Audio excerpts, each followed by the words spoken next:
Hello and welcome to the channel. ನಾನು Rashmith, SEBI registered research analyst. ಈ ವಿಡಿಯೋದಲ್ಲಿ ಇವತ್ತು ನಿಫ್ಟಿಯಲ್ಲಿ ಏನಾಯಿತು, ಅದೇ ರೀತಿ ನಾಳೆ ಟ್ರೇಡಿಂಗ್ ಸೆಷನ್ಗೆ ಯಾವೆಲ್ಲ ಲೆವೆಲ್ ಇಂಪಾರ್ಟೆಂಟ್ ಆಗುತ್ತೆ, ಆಪ್ಷನ್ ಡಾಟಾ ಏನನ್ನು ಸಜೆಸ್ಟ್ ಮಾಡ್ತಿದೆ ಅನ್ನೋದನ್ನು ತಿಳ್ಕೊಳ್ಳೋಣ. ಈ ವಿಡಿಯೋ ಕೇವಲ ಒಂದು ಎಜುಕೇಷನಲ್ ಪರ್ಪಸ್ಗೋಸ್ಕರ, ಯಾವುದೇ ಟ್ರೇಡ್ ರೆಕಮೆಂಡೇಷನ್ ವಿಡಿಯೋ ಅಲ್ಲ. ಇವತ್ತು ನಿಫ್ಟಿಯಲ್ಲಿ ಒಂದು ಪಾಸಿಟಿವ್ ಮೂವ್ನ ನಾವು ನೋಡ್ತೀವಿ. ನಿಫ್ಟಿ ಸ್ವಲ್ಪ ಗ್ಯಾಪ್ ಅಪ್ ಓಪನ್ ಆಗುತ್ತೆ, ಓಪನ್ ಆಗಿ ಇಮಿಡಿಯೇಟ್ಲಿ ಒಂದು ಅಪ್ ಮೂವ್ನ ಕೊಡುತ್ತೆ. ಅಪ್ ಮೂವ್ನ ಕೊಟ್ಟು 24,100 ಲೆವೆಲ್ಗೆ ರೀಚ್ ಆಗುತ್ತೆ. ನಮ್ಮ ಹಿಂದಿನ ಅನಾಲಿಸಿಸ್ ವಿಡಿಯೋದಲ್ಲಿ ಈ ಝೋನನ್ನು ಒಂದು ರೆಸಿಸ್ಟೆನ್ಸ್ ಲೆವೆಲ್ ಆಗಿ ಮೆನ್ಷನ್ ಮಾಡಿದ್ವಿ. ಎಕ್ಸಾಕ್ಟ್ಲಿ ಆ ಝೋನ್ಗೆ ರೀಚ್ ಆಗುತ್ತೆ, ಅಲ್ಲಿಂದ ರೆಸಿಸ್ಟೆನ್ಸನ್ನು ಪಡ್ಕೊಳ್ಳುತ್ತೆ, ಡೌನ್ ಬರುತ್ತೆ, 24,000-23,970 ಝೋನ್ಗೆ ರೀಚ್ ಆಗುತ್ತೆ, ಅಲ್ಲಿ ಸಪೋರ್ಟನ್ನು ಪಡ್ಕೊಳ್ಳುತ್ತೆ, ಆಲ್ಮೋಸ್ಟ್ ಓಪನ್ ಆದಂಥ ಝೋನ್ ಆಗುತ್ತೆ. ಅಲ್ಲಿಂದ ಅಗೇನೊಂದು ಅಪ್ಮೂವ್ನ ಕೊಡುತ್ತೆ, 24,000 ಲೆವೆಲ್ಗೆ ರೀಚ್ ಆಗುತ್ತೆ. ನೆಕ್ಸ್ಟ್ ಥ್ರೂಔಟ್ ದಿ ಡೇ ಆ ಝೋನಲ್ಲಿ ಒಂದು ಕನ್ಸಾಲಿಡೇಷನ್ ಮೂವನ್ನು ಮಾಡ್ತಾ ಇತ್ತು. ಸೊ ನಮ್ಮ ಪ್ರೀವಿಯಸ್ ಅನಾಲಿಸಿಸ್ ಪ್ರಕಾರ ಈ ಝೋನ್ ಒಂದು ರೆಸಿಸ್ಟೆನ್ಸ್ ಆಗಿತ್ತು, ಅಲ್ಲಿ ರೆಸಿಸ್ಟೆನ್ಸನ್ನು ಪಡ್ಕೊಳ್ಳುತ್ತೆ, ಅದನ್ನು ಬ್ರೇಕ್ ಮಾಡಲಿಕ್ಕೆ ಫೇಲ್ ಆಗುತ್ತೆ, ಬಟ್ ಆ ಝೋನಲ್ಲಿ ಒಂದು ಕನ್ಸಾಲಿಡೇಷನ್ ಮೂವನ್ನು ಮಾಡ್ತಾಯಿತ್ತು. ಹಾಗಿದ್ರೆ ನೆಕ್ಸ್ಟ್ ಟ್ರೇಡಿಂಗ್ ಸೆಷನ್ಗೆ ಯಾವೆಲ್ಲ ಲೆವೆಲ್ ಇಂಪಾರ್ಟೆಂಟ್ ಆಗುತ್ತೆ ಅಂತ ನಾವು ನೋಡೋದಾದರೆ, ಮೊದಲನೇದಾಗಿ ಇವತ್ತು ಇಂಡೆಕ್ಸ್ ಯಾವ ರೀತಿ ಇತ್ತು ಅಂತ ನೋಡೋದ್ರೆ, ಇವತ್ತು ಆಲ್ಮೋಸ್ಟ್ ಎಲ್ಲ ಇಂಡೆಕ್ಸ್ಗಳು ಪಾಸಿಟಿವ್ ಮೂವನ್ನೇ ಕೊಟ್ಕೊಂಡು ಕ್ಲೋಸಿಂಗನ್ನು ಕೊಟ್ಟು, ನಿಫ್ಟಿ 0.8% ಅಪ್ ಮೂವನ್ನು ಕೊಡ್ತು, 24,092ರಲ್ಲಿ ಫೈನಲ್ ಕ್ಲೋಸಿಂಗನ್ನು ಮಾಡಿದೆ. ಅದೇ ರೀತಿ ಬ್ಯಾಂಕ್ ನಿಫ್ಟಿ ಕೂಡ ಪಾಸಿಟಿವಲ್ಲೇ ಕ್ಲೋಸಿಂಗನ್ನು ಕೊಡ್ತು. IT 2% ಅಪ್ ಮೂವನ್ನು ಕೊಡ್ತು. ಅದೇ ರೀತಿ ಸ್ಮಾಲ್ ಕ್ಯಾಪ್, ಹಾಗೆ mid cap, health care, pharma, ಹಾಗೆ ಮೆಟಲ್, ಹಾಗೆ ರಿಯಾಲಿಟಿ, ಹಾಗೆ ಕನ್ಸ್ಯೂಮರ್ ಡ್ಯೂರೇಬಲ್, ಇವೆಲ್ಲವೂ ಸ್ಟ್ರಾಂಗ್ ಆಗಿ ಪಾಸಿಟಿವ್ ಮೂವನ್ನು ಕೊಟ್ಟಂಥ ಇಂಡೆಕ್ಸ್ಗಳಾಗುತ್ತೆ. ಹಾಗೆ ಅಡ್ವಾನ್ಸ್ ಡಿಕ್ಲೈನ್ ರೇಷಿಯೋವನ್ನು ನೋಡೋದಾದರೆ ನಿಫ್ಟಿ 500ಅಲ್ಲಿ 411 ಸ್ಟಾಕ್ಗಳು, 500ರಲ್ಲಿ 411 ಸ್ಟಾಕ್ಗಳು ಪಾಸಿಟಿವಲ್ಲಿದ್ದು, ಕೇವಲ 89 ಸ್ಟಾಕ್ಗಳು ನೆಗೆಟಿವಲ್ಲಿ ಕ್ಲೋಸಿಂಗನ್ನು ಕೊಟ್ಟು ತುಂಬ ಪಾಸಿಟಿವ್ ಆದಂಥ ಒಂದು ಅಡ್ವಾನ್ಸ್ ಡಿಕ್ಲೈನ್ ರೇಷಿಯೋ ಆಗುತ್ತೆ. ಟಾಪ್ ಗೈನರ್ ಕಡೆ ಗಮನವನ್ನು ಕೊಡೋದಾದರೆ ಕೋಹ್ಯಾನ್ಸ್ ಒಂದು 20% ಅಪ್ ಮೂವನ್ನು ಕೊಡ್ತು. ಅದೇ ರೀತಿ Blue Jet 10% up move, Anantraj 8% up ಮೂವನ್ನು ಕೊಡ್ತು, Shyam metal 8%, M&M finance almost 8%, Ather energy ಕೂಡ ಆಲ್ಮೋಸ್ಟ್ 8% ಅಪ್ ಮೂವನ್ನು ಕೊಟ್ಕೊಂಡು ಕ್ಲೋಸಿಂಗನ್ನು ಕೊಡ್ತು. ನೆಗೆಟಿವ್ ಸೈಡಲ್ಲಿ MRPL 8% ಡೌನ್ ಮೂವನ್ನು ಕೊಡ್ತು. ಅದೇ ರೀತಿ SPL ಪೆಟ್ರೋ ಆಲ್ಮೋಸ್ಟ್ 5%, ಅದೇ ರೀತಿ Shriram finance 4%, Chennai petro almost 4%, Elecon 3%, Axis bank almost 3% down ಮೂವನ್ನು ಕೊಟ್ಕೊಂಡು ಕ್ಲೋಸಿಂಗನ್ನು ಕೊಡ್ತು. ಸೊ ಸೆಕ್ಟರ್ಗಳ ಬ್ರೆಡ್ತನ್ನು ನೋಡೋದೆ, ನಿಫ್ಟಿ IT ಪಾಸಿಟಿವ್ ಇತ್ತು, ಆಲ್ಮೋಸ್ಟ್ ಎಲ್ಲ ಸ್ಟಾಕ್ಗಳು ಪಾಸಿಟಿವಲ್ಲಿ ಕ್ಲೋಸಿಂಗನ್ನು ಕೊಟ್ಟು, ರಿಯಾಲಿಟಿಯಲ್ಲಿಯೂ ಅಷ್ಟೇ. ಅದೇ ರೀತಿ ಫಾರ್ಮಾ, ಆಟೋ, ಮೆಟಲ್, ಎನರ್ಜಿ, ಹಾಗೆ PSU ಬ್ಯಾಂಕ್, ಇವುಗಳ ಬ್ರೆಡ್ತ್ ಇವತ್ತು ಪಾಸಿಟಿವ್ ಇತ್ತು ಅಂತ ಹೇಳ್ಬೋದು. ಅಂದರೆ ಮೆಜಾರಿಟಿ ಸ್ಟಾಕ್ಗಳು ಪಾಸಿಟಿವಲ್ಲಿ ಕ್ಲೋಸಿಂಗನ್ನು ಕೊಟ್ಟು. ಹಾಗಾದರೆ ನಿಫ್ಟಿಯ ಚಾರ್ಟನ್ನು ನಾವು ಅಬ್ಸರ್ವ್ ಮಾಡೋದರೆ ನಾಳೆ ಟ್ರೇಡಿಂಗ್ ಸೆಷನ್ಗೆ ಯಾವ ಲೆವೆಲ್ ಇಂಪಾರ್ಟೆಂಟ್ ಆಗುತ್ತೆ ಅಂತ. ಸೊ ಇವತ್ತು ಈ 24,110ರಲ್ಲಿ ಒಂದಷ್ಟು ರೆಸಿಸ್ಟೆನ್ಸನ್ನು ಪಡ್ಕೊಳ್ತಾ ಇದೆ, ಒಂದಷ್ಟು ಕನ್ಸಾಲಿಡೇಷನ್ ಮೂವನ್ನು ಇಲ್ಲಿ ಮಾಡ್ತಾ ಇದೆ, ಈ ಝೋನಲ್ಲಿ ಬಂದು ಕ್ಲೋಸಿಂಗನ್ನು ಕೊಟ್ಟಿದೆ. ಸೊ ನಾಳೆಗೆ ಇದೇ ಇಂಪಾರ್ಟೆಂಟ್ ಆದ ರೆಸಿಸ್ಟೆನ್ಸ್ ಲೆವೆಲ್ ಆಗುತ್ತೆ.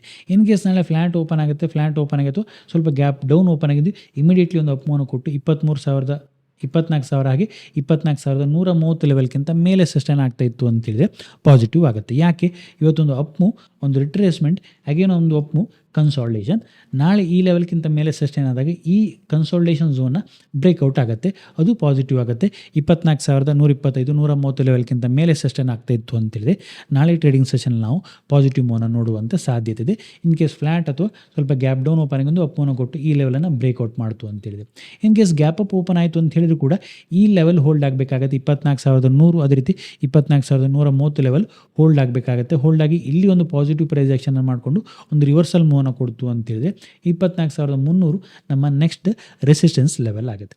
ಅದೇ ರೀತಿ ಲೋವರ್ ಲೆವೆಲಲ್ಲಿ ಯಾವುದು ಸಪೋರ್ಟ್ ಲೆವೆಲ್ ಆಗುತ್ತೆ, ಲೋವರ್ ಲೆವೆಲಲ್ಲಿ ಈ 23,975-80 ಝೋನ್ ಏನಾಗುತ್ತೆ, ಇದು ಸಪೋರ್ಟ್ ಲೆವೆಲ್ ಆಗುತ್ತೆ. ಇವತ್ತು ಇಲ್ಲಿ ಒಂದು ಫಸ್ಟ್ ಸಪೋರ್ಟನ್ನು ಎಸ್ಟಾಬ್ಲಿಷ್ ಮಾಡುತ್ತೆ, ನೆಕ್ಸ್ಟ್ ಅಪ್ ಹೋಗುತ್ತೆ. ಸೊ ಹಾಗಾಗಿ ಇನ್ ಕೇಸ್ ಫ್ಲ್ಯಾಟ್ ಓಪನ್ ಆಗುತ್ತೆ ಅಥವಾ ಗ್ಯಾಪ್ ಡೌನ್ ಓಪನ್ ಆಗಿ ಡೌನ್ ಬಂದು ಈ ಝೋನ್ಗಿಂತ ಕೆಳಗಡೆ ಸಸ್ಟೈನ್ ಆಯಿತು, 23,970 ಲೆವೆಲ್ಗಿಂತ ಕೆಳಗಡೆನೇ ಸಸ್ಟೈನ್ ಆಗ್ತಾ ಇತ್ತು ಅಂತೇಳಿದೆ ನೆಗೆಟಿವ್ ಆಗುತ್ತೆ.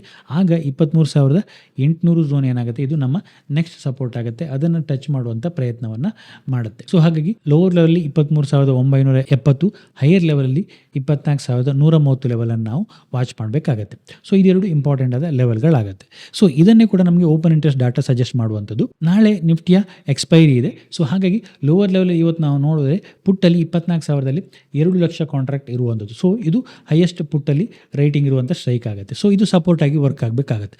ಸೊ ಹಾಗಾಗಿ 24,000 ಲೆವೆಲ್ಗಿಂತ ಕೆಳಗಡೆ ಸಸ್ಟೈನ್ ಆಯಿತು, 23,970 ಲೆವೆಲ್ಗಿಂತ ಕೆಳಗಡೆ ಬಂತು ಅಂತ ಹೇಳಿದರೆ ಇದರಲ್ಲಿ ಕವರಿಂಗ್ ಆಗುತ್ತೆ. ಆಗ ಒಂದಷ್ಟು ಡೌನ್ ಮೂವ್ನ ನಾವು ನೋಡುವಂಥ ಸಾಧ್ಯತೆ ಇದೆ.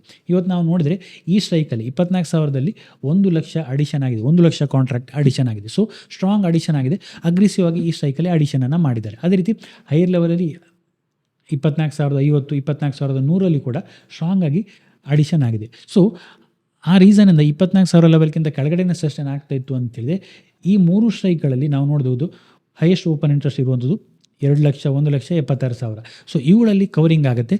ಆಗ ಸ್ಟ್ರಾಂಗ್ ಆಗಿ ಒಂದು ಪ್ರೆಷರ್ ಬಿಲ್ಡ್ ಆಗುತ್ತೆ ನಿಫ್ಟಿಯಲ್ಲಿ. ಆಗ ಒಂದಷ್ಟು ಡೌನ್ ಮೂವ್ನ ನಾವು ನೋಡುವಂಥ ಸಾಧ್ಯತೆ ಇದೆ. ಇನ್ ಕೇಸ್ ಫ್ಲಾಟ್ ಓಪನ್ ಆಗಿ ಈ 24,000 ಲೆವೆಲ್ಗಿಂತ ಕೆಳಗಡೆ ಸಸ್ಟೈನ್ ಆಗ್ತಾ ಇತ್ತು ಅಂತೇಳಿದ್ರೆ, ಸೊ ಹಾಗಾಗಿ ಈ 3 ಸ್ಟ್ರೈಕ್ಗಳ ಓಪನ್ ಇಂಟ್ರೆಸ್ಟ್ಗಳನ್ನು ನಾಳೆ ನಾವು ಅಬ್ಸರ್ವ್ ಮಾಡಬೇಕಾಗುತ್ತೆ. ಅದೇ ರೀತಿ ಹೈಯರ್ ಲೆವೆಲಲ್ಲಿ ಕಾಲಲ್ಲಿ ನಾವು ನೋಡಿದ್ರೆ ಕಾಲಲ್ಲಿ ಹೈಯೆಸ್ಟ್ ಓಪನ್ ಇಂಟ್ರೆಸ್ಟ್ ಇರುವಂಥದ್ದು 24,100 ಸ್ಟ್ರೈಕಲ್ಲಿ ಆಗುತ್ತೆ.